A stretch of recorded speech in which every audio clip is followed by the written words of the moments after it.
안녕하세요. 오늘도 사연살롱을 찾아주셔서 감사합니다. 저는 서울 광진구에 사는 40대 초반이고 결혼 12년에 접어든 여성이에요. 초등학교 다니는 딸을 하나 뒀고 직장맘이고요. 직장이라고 해도 제 개인 사업체인데 20대 중반부터 해서 벌써 15년이 넘어가네요. 아이 키우고 집안일에 회사 일 하면서 밖에 잘 못 다니는 제게 사연살롱은 큰 낙이기도 하고 제 취미가 돼버렸어요. 다양한 사연을 들어보니까 세상에는 별별 사람이 다 있구나 하는 생각도 드네요. 어쩜 저런 일이 있을 수 있지? 하고 놀랄 이야기들도 있고요. 그런데 가만히 생각해보니 저도 황당하다면 황당한 세월을 보냈더라고요. 그래서 오늘은 이렇게 마음먹고 사연을 보내게 되었어요. 저는 원래 시어머니와 잘 지내다가 작년부터 연락 안 하고 살고 있어요. 명절이며 행사며 인사도 남편만 하지 저는 안 가고요. 이건 남편이 전적으로 동의한 거라 당분간은 시댁에 갈 일이 없을 것 같아요. 나이 많은 시댁 어른들한테 모질게 하지 말라는 분도 계시겠지만 저도 처음부터 이러지는 않았어요. 시어머니가 저한테 한 일은 이혼까지 생각할 만큼 저를 괴롭게 했거든요. 시어머니도 그걸 나중에 알게 됐는데요. 그럼에도 사과는 하지 않더라고요. 자기도 그때는 그럴 수밖에 없었다나요? 아무리 나이 많은 윗사람이어도 아랫사람에게 사과할 일은 해야 되지 않나요? 저는 그렇게 생각해요. 저희 시댁도 저희 집도 정말 감쪽같이 속은 일이 있긴 해요. 바로 그 일 때문에 지금처럼 사이가 벌어졌고요. 그럼 왜 제가 시어머니와 연락을 끊고 사는지 차근차근 말씀드려 볼게요. 결혼 전 양가 인사를 하고 상견례를 할 때부터 시댁도 친정도 서로 얼굴 붉히는 일 없이 무난했어요. 속마음은 어땠는지 몰라도 친정 부모님도 남편 정도면 괜찮은 사윗감이다 하셨고 시댁에서도 저를 좋게 봐줬고요. 딸이 태어났을 때도 시어머니는 저를 닮아 예쁜 손녀를 봤다며 기뻐하셨어요. 유별나게 사이 좋은 고부지간은 아니었지만 무난히 지내는 편이었어요. 저도 시댁의 며느리로서 할 만큼 했고요. 남편은 공무원이고 시동생은 대기업에 다녔어요. 남편보다는 시동생 연봉이 더 높았고 잘 나가기도 했어요. 저는 재래시장에서 개인 사업을 하는데 이 바닥이 워낙 좁다 보니 어떤 일을 하는지 구체적으로는 말씀드리지 않을게요. 이거 듣고 저라고 바로 알아차리는 사람들이 있을까봐 그러니 양해 부탁드려요. 제 사업 규모는 작지만 안정적인 수익을 내고 있었기 때문에 신혼 초부터 부족하지 않게 쓰고 살았어요. 그래서 시어머니한테 따로 용돈도 더 드리기도 하고 같이 쇼핑도 다녔죠. 시어머니는 아들 둘 키우면서 일해본 적이 없다고 하며 좋아하셨어요. 내가 며느리를 잘 들였어. 지은이가 한 번도 해준 적 없는 걸 네가 해주는구나. 지은이 뿐이니? 석훈이게는 더 바빠서 얼굴 볼 시간도 없었지 뭐냐. 이제야 내가 효도를 받는구나. 어머니, 그럼 지은 오빠랑 도련님하고는 뭐 하셨어요? 뭐 하긴 아들놈들이 얼마나 무뚝뚝한지. 둘 다 대학 들어가서는 나랑 집 앞 슈퍼도 안 갔다. 그래요? 그럼 어머님 앞으로 저랑 가끔씩 나와요. 며느리 보고 이런 재미라도 있으셔야죠. 아우, 말만 들어도 좋구나. 나도 남들한테 며느리 자랑 좀 해야겠다. 아들들 키워봤자 다들 말도 없이 무뚝뚝하게만 하고. 이런 게 딸 키우는 재미구나. 어머니는 제가 챙겨드리는 게 꽤나 좋으셨던 모양이었어요. 해드리는 입장인 저도 기분 좋았고요. 시어머니가 저를 좋아했던 이유는 또 있는데요. 바로 제가 재산을 좀 불렸거든요. 결혼하고 제가 시부모님께 말씀드려 2번 작은 건물을 샀다가 팔라고 조언을 드렸어요. 그 덕에 시부모님은 부동산으로 차익을 내서 여유가 생겼어요. 2억 정도를 손에 쥐게 된 거였고 그걸로 시어머니는 저를 많이 신뢰하게 됐죠. 결혼하고 힘들게 시작하는 신혼부부도 있는데 제가 수입이 좀 되니 그런 일 없이 편안히 시작한 것도 꽤나 좋아했고요. 근데 시댁이 당시 상황이 좀 안 좋아서 제가 예단을 안 받았거든요.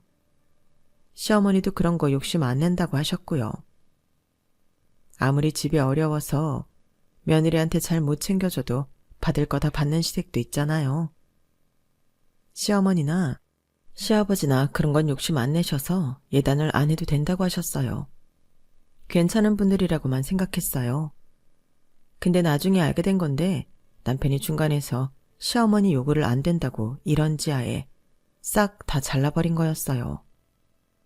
해주는 거 없으면서 바라지 말자고 아주 강하게 나갔다는 거였어요. 어쨌든 저희와 시댁은 별 문제 없이 잘 지냈는데 그러다가 한번 트러블이 생긴 적이 있어요. 딸아이가 5살이 되면서 이사를 가기로 했고 이왕 이사하는 거 아이 학교 보낼 생각까지 하자고 좀 좋은 동네를 알아봤어요. 평수도 살던 데보다 큰 걸로요. 집값이 좀 나가기는 했지만 저희가 대출받으면 충분히 감당할 수 있었는데 시어머니가 안 된다며 말 그대로 난리를 쳤어요. 저희 집까지 찾아왔으니까요. 얘, 너 미쳤니? 네가 우리 돈 좀 만지게 해줬다고 배짱 부리는 모양인데 억대 대출 함부로 받는 거 아니야. 착실히 돈 모아서 집 살 생각을 안 하고 뭐 하는 거니? 애미 네가 우리 집 재산 좀 불려줬다고 이렇게 막 나가는 건 좀 아니지. 서아한테 들어갈 돈도 점점 더 많아질 거 아니야. 네가 지금 돈 좀 번다고 하지만 사업이라는 건 항상 위험이 있는 거 아니냐.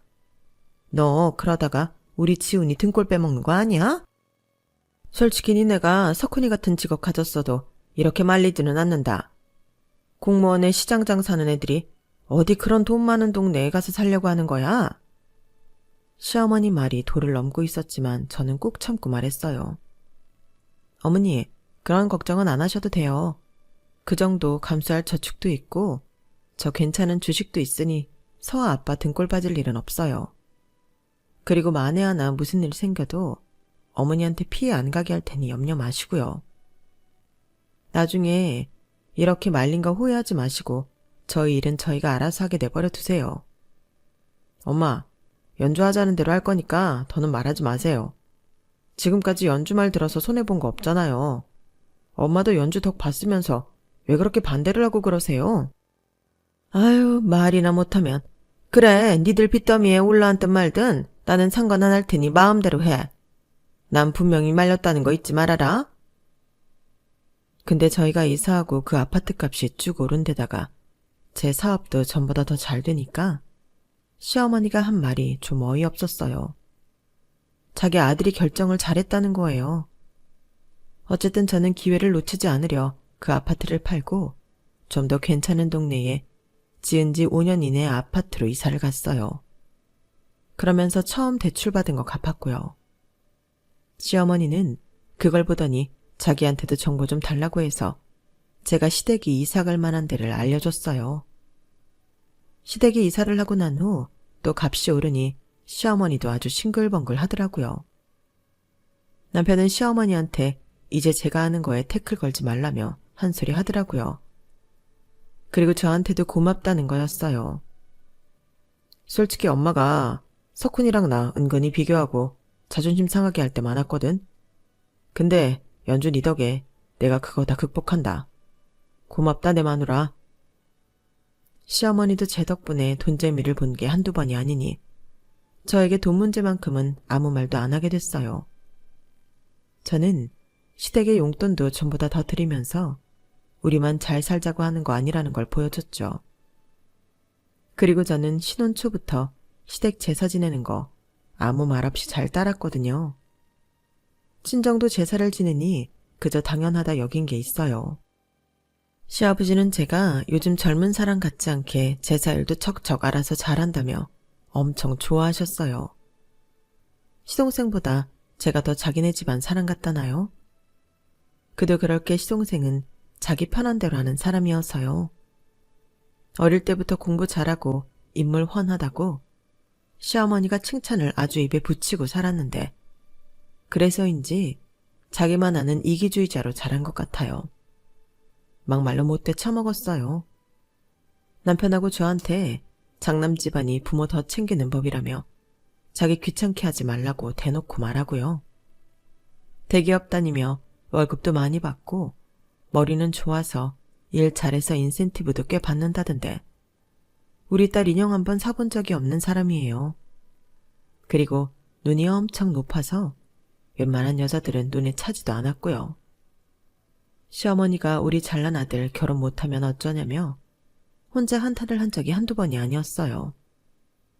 그래서 애가 달아 여기저기 선자리도 알아왔지만 시동생은 단 한 번도 그 여자들 마음에 든다고 한 적이 없네요. 그렇게 시부모님 애만 태우더니 갑자기 결혼을 한다고 하는 거였어요. 너무 놀란 시어머니가 시동생을 앉혀놓고 말했네요. 여자? 너 연애했어? 언제부터? 얼마 안 됐어. 걱정하지 마. 내가 어디 아무나 데려오겠어? 엄마 둘째 며느리 의사야, 의사. 어머, 세상에 의사? 어디 병원 의사인데? 개인병원 하냐? 아님 대학병원에 있어? 강남 대형병원에 있어. 얼마 전 선배들한테 스카우트 됐다고 하더라고. 남편도 궁금한 게 많은지 이것저것 물어봤어요. 근데 의사들은 같은 의사들끼리 많이 만나던데 어떻게 너랑 만난 거야? 아, 나랑 같은 골프클럽 다니더라고. 의사들도 꽤 오던데 뭐 이런 식으로 끼리끼리 만나는 거지. 근데 의사면 결혼할 때 돈 많이 들어가는 거 아니야? 의사 신랑 만난다고 돈 몇 억은 우습게 쓴다던데 여자라고 다르겠어? 혜정이 엄마랑 둘이 살고 집안도 우리랑 크게 다르지 않아. 장모님하고는 벌써 식사 마쳤고 우리더러 알아서 하시라던데? 이 정도면 진짜 괜찮은 집 아니야? 의사 딸 가지고 장사하려면 할 수도 있잖아. 저나 남편은 좀 미심쩍긴 했지만 시동생이 하도 자신있게 말하니 그런가 보다 했어요. 시어머니는 아주 신이 났죠. 집안에 의사가 들어온다고요. 그렇게 일사천리로 2달 만에 뚝딱 결혼을 하고 시동생은 시댁과 버스로 2정거장인 곳에 신혼집을 얻어 살게 됐어요. 시동생은 자기네 처가에 별거 안 해줬다 했는데 알고 보니 자기 장모랑 동서한테 똑같은 고급 명품 가방을 사줬더라고요. 동서가 받은 예물들은 이름만 들으면 다 아는 엄청 값비싼 것들이었고요. 근데 나중에 알게 된 사실인데 거기에 시어머니가 꽤 돈을 보탰다는 거였어요. 저 결혼할 때는 단촐하게 하자며 별다른 거 챙겨주지 않았는데 말이에요. 물론 저희도 그만큼 해드린 건 없지만 아무것도 안 해주기는 동선의 친정도 마찬가지였어요. 그래도 저 아무 말 안 했어요. 그런 거 갖고 일일이 따지는 게 좀 유치하게 느껴졌거든요. 근데 남편이 한 번은 시댁에서 밥을 먹고 온 후에 고개를 갸웃하더라고요. 의사들이 원래 저런가? 말하는데 공부한 티가 안 나는 것 같아. 그리고 나 저번에 우연히 석훈이가 자기 장모랑 재수씨랑 있는 거 봤는데 어째 딸하고 엄마 사이가 연주 너랑 장모님 같지 않아. 어색해. 뭐 모녀지간이라고 해도 집집마다 다르고 의사라고 다 공부 잘한 티 나는 거 아니겠지. 엄마랑 사이가 별로 안 좋나? 결혼할 때도 그냥 알아서 하라고 했다며. 보통은 엄마들이 내 딸 잘 부탁한다는 말은 할 텐데 그런 거 같지도 않고 사이가 안 좋나 봐.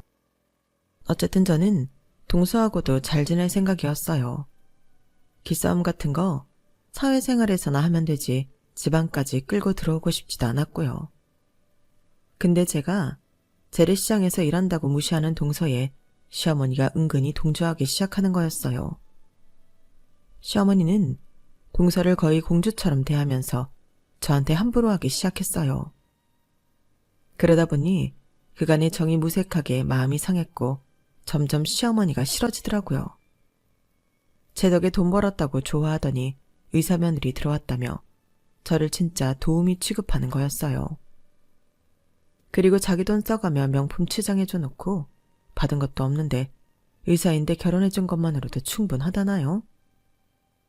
얘 둘째야, 너는 아무것도 안 해온 것 같고 눈치 볼 거 전혀 없다. 네가 예단이고 보석이야. 이건 거의 로또지 뭐. 석훈이가 잘났으니 너 같은 며느리도 본 거지만 아무튼 아주 친구들이 나 부러워 죽는다고. 내가 요새 그 맛에 산다. 시어머니는 그렇게 좋은 티를 대놓고 내더니 명절이나 제사 때도 동서는 부엌 가까이도 못 오게 했어요. 동서는 그걸 아주 잘 이용해 먹는 사람이었고요. 일부러 들어가서 일하는 척을 하는 거예요. 하지도 않다가 시부모님 나오면 앞치마 매거나 싱크대 앞에 서서 접시 들고 있어요. 그러면 시어머니가 거의 뜨다시피 와서 말리는 거죠. 거의 한편의 시트콤이라고나 할까요? 둘째, 너 거기서 뭐하냐? 이리 와서 앉아라. 네가 무슨 집안일을 한다고 해. 여기 집안일 잘하는 사람 있는데 너까지 나설 필요 없다. 너는 그냥 앉아서 나랑 과일이나 먹으면 된다. 서아이미 너 얼른 설거지 마치고 나가서 둘째 좋아하는 레모네이드? 그거 좀 사와라. 응? 얼른 해. 오늘따라 왜 이리 꾸물거려? 그렇게 제가 설거지를 마치고 레모네이드를 사오면 동서는 제가 앞에 놔줄 때까지 꼼짝도 안 하고 있다가 말로만 이러더라고요. 형님, 제가 너무 민망하네요. 어머니 정말 왜 저러시는지 모르겠어요. 그래도 형님이 집안일을 너무 잘하셔서 제가 마음이 한결 편해요. 그래, 많이 먹어. 말이야 그렇게 했지만 제 속이 편한 건 아니었어요. 시어머니가 동서를 더 좋아했던 건 명절이나 행사 때 친정은 안 가도 시댁에 오더라고요. 그러니 제가 친정 가는 것까지 눈치를 주려고 하셨어요. 하지만 그건 시아버지가 뭐라고 하셔서 안 하기는 했지만요. 동서 말로는 친정이 멀어서 자기는 병원 당직도 있는데 왔다 갔다 하다 보면 피곤하기만 하다는 거였어요. 저는 좀 이상했어요. 동서, 병원 강남 땡땡 아니야? 거기 명절 때 무조건 놀지 않아? 나 예전에 가봤는데. 형님, 그게 저희가 병원 금요를 확장하면서 바뀌었어요. 외과는 응급실 개념으로 명절 때도 하는데 그때는 의사들이 돌아가면서 나오거든요.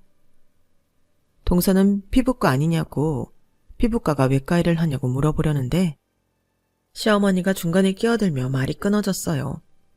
근데 뭐 그런가 보다 했어요. 근데 시어머니가 그때부터 동서가 밥 먹으면 바로 집에 돌려보내기 바쁘더라고요. 둘째, 너는 무조건 쉬어야 돼. 여기서 편히 쉴 수나 있겠어? 얼른 가서 마음 편히 쉬어라. 얘 첫째야, 너는 애들 이모님 댁에 좀 가자꾸나? 네, 지금이요. 어머니, 저 친정 가봐야 된다고 말씀드렸잖아요. 너는 지척에 있는 친정 뭘 그리 못 가서 안달이니? 네 동서는 멀어서 가보지도 못하는 친정인데. 그래서 네가 지금 지훈이 석훈이 이모한테 인사를 못 가겠다는 거냐? 아주 네가 이제 배짱이다. 앞으로 우리 죽으면 제사도 안 모시겠어. 동서가 들어오기 전까지는 저 친정에 가는 거 말 한마디 한 적 없는 시어머니였어요. 그런데 이렇게나 변하다니 서럽기도 하고 화가 나더라고요. 솔직히 시어머니는 저희 딸 단 한 번 제대로 봐주신 적 없었어요. 친정 부모님이 알아서 다 봐주셨죠. 그렇다고 밑반찬을 한번 해준 적 있나요? 전혀 아니에요. 제가 돈 벌게 해줬으니 그동안 입 다물고 가만히 있었구나 하는 생각이 드니 참 서글프더군요. 시어머니는 시동생 신혼집에 가서 손수 청소까지 하실 만큼 지극정성이었어서 더 속상했어요. 반찬은 기본이었고요. 한 번은 동서가 감기 걸렸다고 하니 전복을 수사시장 가서 사오셔서 직접 죽을 끓여가지고 갖고 가더라고요. 저더러 사업 말아먹지 않고 유지하는 거 보면 일은 잘한다는 말만 하죠. 가족 모임이나 식사 때 저희가 부모님 부르면 시어머니는 꼭 시동생과 동서를 부르셔서는 그 집 부부 식사비까지 계산하게 시키셨어요. 그래놓고 시어머니는 동서랑 같이 5성급 호텔로 호캉스 가셔서는 저희 가족한테는 비밀로 했더라고요. 동서가 실수를 해서 제 앞에서 말하다가 알게 된 일이었죠. 그런데도 시어머니는 표정 하나 바뀌지 않더라고요. 시어머니는 동서가 들어온 뒤부터는 완전 동서에게 빠져서 저한테 정말 함부로 대했어요.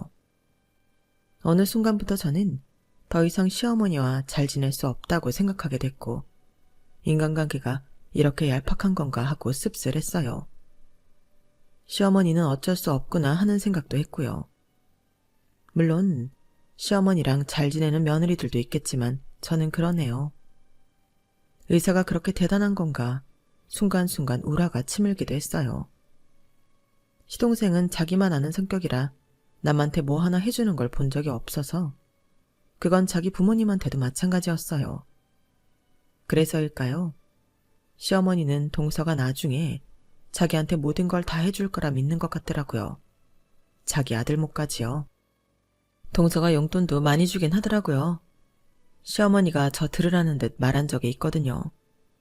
내가 둘째 덕에 요새 아주 살맛이 제대로 난다. 솔직히 그동안 용돈이라고 친구들하고 같이 밥 사먹는 것만도 부족해서 덜덜 떨며 돈 썼는데 이제는 뭐 내가 친구들 밥값까지 다 쏜다. 애들이 다들 내가 며느리 들어오고 나서 팔자 폈다고 얼마나 부러워하는데 뒤에서 질투도 하느라 쑥은대기까지 한다지 뭐냐? 어머니, 제 덕에 돈 많이 버셨잖아요. 그리고 아버님 연금 들어오는 것도 있는데 저희가 용돈 적게 준 것처럼 말씀하세요. 그러시면 저 서운해요. 저희 어머니 용돈 적게 드린 거 없어요. 누가 뭐래? 어쨌든 둘째가 많이 주는 건 사실 아니냐? 그런 말도 못하냐? 그러니까 너 너무 동서 부려먹지 말라고 하는 소리야. 안 그래도 요즘 둘째가 힘든지 아이 갖고 싶어도 뜻대로 안 되는 모양이던데. 너는 형님이 돼서 그런 투정이나 하고 있을래? 네가 윗사람이면 윗사람답게 보살필 줄 알아야지. 시어머니는 돈 잘 버는 의사 며느리가 용돈을 많이 주니까 노후를 돈 잘 버는 시동생과 함께 분명히 책임져 줄 거라 믿고 있는 거였어요. 그때부터는 저도 그동안 시댁에 보냈던 선물과 각종 노동을 안 하기로 했어요. 저는 다 해드리려고 나름 노력했는데 왜 기분 나쁠 정도로 동서에게만 신경을 쓰시는 건지요. 남편도 시어머니와 갈등을 많이 빚었어요. 나만 무시하는 걸로 모자라서 서아 엄마한테까지 그래요. 나는 참아도 연주랑 서아 무시당하는 꼴은 못 봐요. 계속 이러면 앞으로 집안일에 신경 안 쓸 테니까 그런 줄 알아요.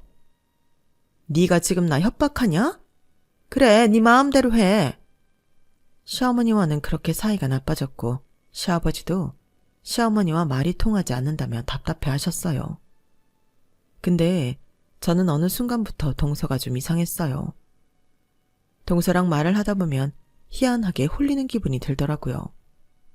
이상한 점이 한두 개가 아니었고요. 무슨 말이냐면 시어머니도 시동생도 동서가 일하는 병원에 가본 적이 없다고 했는데요. 시동생은 병원 근처도 가보지 않았더라고요.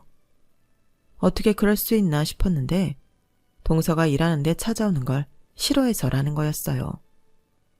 한 번은 시어머니가 간단한 수술을 해야 해서 동서 병원에 가시라고 했더니 동서가 안 된다고 극구 반대하는 거였어요. 어머니, 원래 병원에 의사 가족들은 안 와요. 주변에서 무슨 특별 대우할까봐 다 곤두서서 지켜본다고요. 제가 뭐 해드릴 수도 없고요. 그러니까 마음 편히 다른 병원으로 가세요. 제가 잘 아는 정형외과 예약해 놓을게요. 에이, 그래도 엄마가 혜정이 너 있는 병원에서 수술하면 마음 놓이고 좋지. 골프클럽 의사들은 보면 자기네 가족들 병원 갈 일 있으면 꼭 자기들 병원으로 오라고 하던데 왜? 우리가 덕 보는 게 싫어? 그래, 둘째야. 나도 의사 며느리 덕 좀 보자. 응? 하지만 동서는 너무한다 싶을 만큼 칼같이 거절했어요. 지금은 아닌 것 같아요. 저도 병원 내에 입지가 있잖아요. 어머니, 제가 정말 곤란해요. 다음번에 혹시 다른 일로 병원에 올 일 있으시면 그때는 봐드릴게요. 솔직히 시댁 식구들이 제 직장까지 찾아오는 거 싫어요. 어머니, 저 분명히 말씀드렸어요. 시어머니는 결국 동서한테 밀려서 다른 병원에서 수술을 받았어요. 그런데 시어머니가 병원비를 시동생이 알아서 부담한 데서 웬일인가 했거든요. 아니나 다를까 남편이 와서 열받아 말하더라고요. 진짜 황당해서 말이 안 나온다. 오늘 석훈이한테 엄마 병원비 얘기 꺼냈더니 뭐라 그러는 줄 알아? 글쎄 돈이 없대. 그러니까 우리 덜어내란다. 아니 그게 무슨 소리야? 서방님하고 동서가 내기로 한 거 아니었어? 내 말이 집도 있고 외제차 끌고 다니는 놈이 돈 없으니까 나보고 내래. 아니 대기업 다니고 의사인데 그게 말이 돼? 그래서 좀 꼬치꼬치 캐물었더니 어디 투자해서 물려있다나? 그것도 재수씨가 돈을 더 끌고 와야 된다고 했대. 뭘 투자했냐고 하니까 그것도 제대로 말 못하고 갖고 있던 거 죄다 쏟아부었대. 참네. 재수씨 말만 믿고 그런다는 게 도대체 이해가 안 되네. 동서는 병원 때문에 바쁘다고 시댁에 와서 제대로 있다 가지도 않는데? 그거 참 이상하네. 투자야 뭐 할 수도 있지. 서방님 돈을 전부 넣고도 더 끌어오라니까 하는 거지. 투자는 그렇게 하는 게 아닐 텐데. 서엄마 가만히 있어봐. 내가 좀 알아봐야겠어. 아휴, 석훈이 저게 똑똑한 줄 알았더니 그게 아니었나? 진짜 어떻게 살고 있는 건지 모르겠네. 남편이 걱정하는 말을 들으니까 저도 걱정이 되더군요. 제가 그때 일이 바빠서 정신이 없을 때라 남편이 열심히 알아보고 다녔어요. 그러더니 며칠 지나지 않아서 아주 사색이 되어 집에 오더라고요. 서아빠, 얼굴이 왜 그래? 무슨 일 있어? 당신 내가 오늘 뭘 알아낸 줄 알아? 참, 나 기가 막혀서 말도 안 나온다, 진짜. 와, 석훈이 그 자식 진짜 머리 좋은 거 맞아? 뭔데 그래? 뜸 들이지 말고 이야기 좀 해봐. 재수씨 말이야, 의사가 아니야. 내가 흥신소 사람하고 같이 알아봤는데 강남 땡땡병원에는 김혜정이라는 의사가 없어. 김혜윤은 있더라. 근데 전혀 다른 사람이고 재수씨 알지도 못해. 심지어 간호수 중에도 김혜정이 없어. 그럼 동서 뭐야? 의사가 아니면 도대체 뭐하는 사람인데? 확실한 거야? 정말 충격이었어요. 동서는 의사도 아니었고 그 병원에서도 근무한 적도 없었어요. 한마디로 의사라고 사칭하고 시동생에게 접근해서 결혼까지 한 거였어요. 더 기막힌 건 의사 딸 아깝다며 상견례 자리에 나오고 결혼식에서 혼주 자리에 앉아있던 엄마도 가짜고 결혼식장에 왔던 하객들도 다 가짜였다는 거였어요. 이건 흥신소에서 더 알아본다고 했어. 아무튼 의사는 절대 아니야. 정말로. 그래서 어머니 병원에 간다고 하니까 아주 난리를 쳤구나. 대단하다. 서아빠, 이거 얼른 어머니한테 알리고 서방님한테도 말해. 그러고 보니 불안하네. 있는 돈 끌어서 다 투자하고 했다는데 이거 다 한 거 아니야? 그럴 가능성도 있겠지? 와, 어떻게 우리 가족한테 이런 일이 생기지? 일단 이번 주에 아버지 생신이니까 그거나 무사히 지내고서 어떻게 해보자. 아니면 그날 그 자리에서 확 말해버리든지. 알았지? 저는 시아버지 생신날까지 아무 말 하지 않고 꾹 참았어요. 가슴속에서 불안은 점점 커져만 갔죠. 남편은 섣불리 폭로하면 동서가 어디로 잠적해버릴 수 있다며 일단 잘 지켜보라고 했어요. 시아버지 생신은 호텔 한정식 레스토랑에서 같이 하기로 했어요. 그런 자리는 절대 빠지지 않는 동서도 당연히 왔고요. 동서를 보는데 그날따라 어찌나 뻔뻔해 보이던지요. 그 여자가 정체를 알 수 없는 사기꾼이라는 걸 알고 보니 가슴이 막 쿵쾅거렸어요. 그런데 시어머니가 절 보더니 못마땅하다는 듯 혀를 찼어요. 너는 뭐하다 넷장을 부린 거야? 둘째는 그 바쁜 병원 일을 하면서도 벌써 와 있는데. 그래요? 정말 병원 일이 바빴는지 아무 일도 안 한 건지 모르잖아요? 제가 날카롭게 말하자 동서는 황당하다는 듯 저를 쳐다보더니 시어머니한테 도와달라는 표정으로 우는 소리를 하더라고요. 어머니, 형님 왜 저러시는 거예요? 너 뭐 잘못 먹었니? 지금 무슨 소리를 하는 거야? 아니 내가 정말 이런 데서 교양 지키고 싶었는데 너 둘째한테 무슨 억하심정 있니? 너 시장 바닥에서 굴러먹은 거 티내는 거야? 그러더니 시어머니는 손가락으로 제 가슴길을 쿡쿡 찌르는 거였어요. 그러자 마침 온 남편이 시어머니를 뜯어 말렸어요. 그러는데 동서가 나한테 빈정거리며 이렇게 말하는 거였어요. 형님은 돈도 못 벌면서 바쁜 척 하시네요? 그 말을 듣고 저는 더 이상 참을 수 없었어요. 그래서 휴대폰을 꺼내 시어머니한테 보여줬죠. 거기에는 동서가 투자자 설명회를 하는 모습이 찍혀 있었어요. 이 사람 의사도 뭣도 아니에요. 사기꾼이라고요. 서방님 돈 전부 뜯어냈고 지금도 이렇게 투자랍시고 사기치고 다니는 사람이요. 서엄마, 여자 꽉 잡아. 지금 경찰 오니까 이리 와서 잡아. 호텔은 한순간에 아수라장이 됐고 동서는 도망치려다 저한테 붙잡혀서 꼼짝을 못했어요. 시어머니는 이게 다 뭔지 몰라 얼굴이 시뻘개져 있었고요. 남편은 시어머니한테 말했어요. 엄마, 석훈이가 있는 돈 없는 돈 전부 재수씨가 투자하자는 대로 했다길래 너무 이상해서 다 알아봤어요. 땡땡 병원에는 김혜정이라는 의사도 간호사도 그냥 직원도 없어요. 그리고 의정부에서 상가 투자하라고 저렇게 뻥을 치고 있는 거고요. 시어머니는 얼이 빠진 사람처럼 멍하니 우리를 둘러봤어요. 어머니 아니에요. 오해예요. 제가 다 설명드릴게요. 동서는 그 순간에도 거짓말을 멈추지 않고 변명을 했어요. 시어머니는 가만히 동서를 보더니 앞에 다가왔어요. 그러더니 동서의 뺨을 철썩 올려붙였어요. 정말 소리가 어마어마하게 컸죠. 뺨을 맞은 동서는 눈에 금세 눈물이 차올랐어요. 저 진짜 억울해요. 아니라고요. 석훈씨, 내가 다 설명할게. 하지만 이미 시동생도 얼굴이 하얗게 질려서 입만 벌리고 있었고 시아버지는 화가 나서 이게 다 무슨 일이냐고 혀를 차시고는 먼저 집으로 가버리셨어요. 그렇게 잠시 후 경찰이 왔는데 형사가 정말 깜짝 놀랄 말을 하는 거였어요. 이소혜 씨, 사기 및 갈취 혐의로 긴급 체포합니다. 알고 보니 이미 다른 사람들한테 고소를 당한 당시 지방에서 유명한 사기꾼이었던 거였어요. 그렇게 동서가 경찰에 끌려가고 저희도 경찰서에 가서 진술을 했네요. 그리고 나왔는데 시어머니가 대뜸 이러시는 거였어요. 그러게, 니들이 석훈이한테 신경을 썼어 봐. 이런 일이 생겼겠어? 니들이 좀만 더 잘했어야지. 저는 너무 어이가 없었어요. 어머님 말씀 너무 서운하네요. 그게 하실 말씀이세요? 서아 아빠 며칠 없는 동안 시간 쪼개가며 서방님 무슨 일 생길까봐 이렇게 다 알아본 건데 어떻게 그러세요? 이제 와서 그러면 뭐해? 결혼하기 전에 이랬어야지. 됐어서 엄마. 더는 엄마랑 말할 거 없어.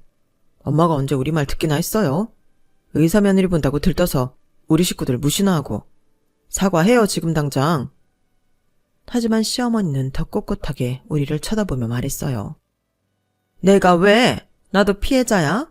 큰아들이 똑똑하지 못해서 생긴 일인데 내가 왜 사과를 해? 아무튼 나도 전혀한테 물린 돈 있는데 그거 못 찾는 건 아닌지 모르겠네. 네? 엄마도 투자한다고 돈을 줬어요? 아니 어떻게 그런 짓을 해요? 서엄마가 어떻게 불려준 돈인데? 시끄러. 그러니까 그 돈 받을 수 있는지 그건 알아보라고. 시어머니가 악을 쓰자 남편은 아주 작정을 한 듯 제 손을 딱 잡고 이렇게 말했어요. 됐어요. 이제 엄마하고 끝이에요 우리. 그런 줄 알아요. 앞으로 우리 찾지 마세요. 엄마 돈 찾던 말던 우리가 알 바 아니라고요. 가자. 엄마 혼자 알아서 하시라고 해. 저놈 하는 짓 좀 봐. 저러니 평생 칠푼이처럼 살지. 네, 저는 칠푼이라 재수씨 사기꾼인 거 알아냈고요. 어머니는 대단하셔서 그런 년한테 돈 뜯기셨습니다. 잘하셨어요. 저희와 시어머니는 최악의 끝을 맺고 말았어요.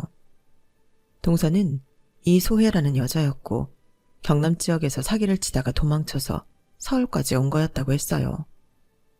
경남에서 사기친 돈으로 골프클럽에 다니며 또다시 사기칠 사람을 물색하다가 허영심 많은 시동생을 보고 찍은 거였고요. 그런 얘기를 경찰에서 다 진술했다고 하더군요. 그 여자는 돈을 거의 탕진해서 통장에는 230만 원밖에 없었다고 해요. 시어머니한테 매달 주던 돈은 시동생한테서 투자 명목으로 받았던 돈들이었고 나머지는 아주 흥청망청 쓰고 살았더라고요. 시아버지는 시어머니랑 이혼한다고 했는데 시어머니가 싹싹 빌어서 이혼만은 면했는데요. 대신 따로 혼자 나가서 살라고 해서 집에서 나오시게 됐어요. 동서 때문에 집안이 완전 풍비박살이 난 거죠. 그러고 났는데 시어머니가 이제는 저한테 돈을 달라고 하시더라고요. 나 거기 투자한다고 대출받은 것도 있어서 갚아야 돼. 그러니까 그 돈은 네가 좀 해다오. 날 어떻게 생각하는지는 알겠다만 그래도 네가 첫째라면 나는 모셔야 되지 않겠니? 아니요, 어머니. 저 그렇게 못해요. 어머니 저한테 어떻게 하셨어요? 그날도 저더러 뭐라고 하셨는지 아세요? 시장에서 굴러먹었다고 했어요. 왜 그런 돈을 달라고 하세요? 어머니 어디 가서 고상한 돈 받아다 쓰세요. 저 어머니 못 모시고 살아요. 정 들어오신다고 하면 저 서아 아빠한테 이혼하자고 할 거예요. 서아 아빠가 저랑 살까요? 어머니랑 살까요? 어쩜 그러니? 세상에 이런 며느리는 없는 법이야. 그냥 없는 셈 치세요. 제가 뭘 해도 어머니 눈에 곱게 보이겠어요. 저 다시는 어머니 안 볼 거니까 그렇게 아세요. 그러자 시어머니는 길길이 날뛰었어요. 이 못된 게 말하는 거 봐. 니네 친정도 똑같이 당할 줄 알아. 이 못된 거사.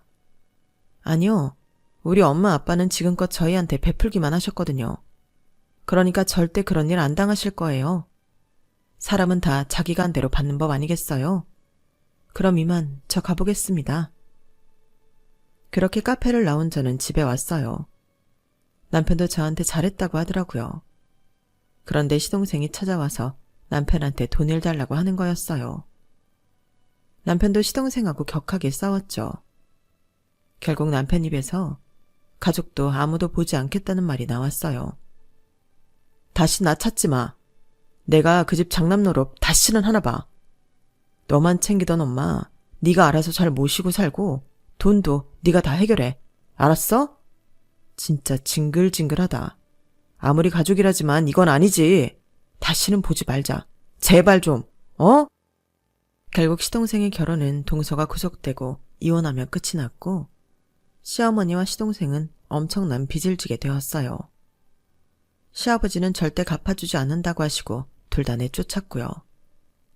저희는 시어머니와 시동생과 저령과 마찬가지로 연락을 끊게 되었어요. 그렇게 살다 보니 남편은 지금처럼 편할 데가 없다고 하더라고요. 저희는 매주 일요일에 시아버지를 찾아뵙고 같이 식사도 하고 집안일도 도와드리고 있어요.